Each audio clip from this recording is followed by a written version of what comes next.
Phone চালু আছে। না ফোন তো বন্ধ। কতবার ফোন দিছি তোমার জায়গা থেকে রাত্রে কি কইছে মনে আছে? আমি জায়গা থেকে ফোন করে কইলাম যে কি খবর রুম ভাড়া করছো?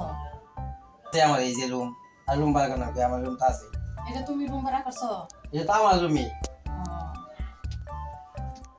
তো রুম তুমি কইটা আমার। আমারে ফোন দিয়ে আইবার কইলে তে মোবাইল বন্ধ করে রাখছো কে? আমি কত হেস্ত নেস্ত হইলাম। আর না মোবাইল বন্ধ না। মোবাইল বন্ধ। না মোবাইল বন্ধ। আমি তো তোমার বন্ধুরে পাই আমি তো হেরে আর চিন নাই। তোমার বন্ধুরে ধরে যখন তোমার নাম বলছে তোমার তখন আমার এই জায়গায় এনে আর দিও। আমার মোবাইল বন্ধ না। মোবাইল বন্ধ তো। না আমি এই যে ফোন দিতে আসছি মোবাইল বন্ধ। আর না মোবাইল বন্ধ না। দিই তোমার ফোন দিই। তোমার মোবাইল দাও। মানে আমি কার লগে কি করলাম? আমার তো মোবাইলই নাই কে। তো তুমি কে?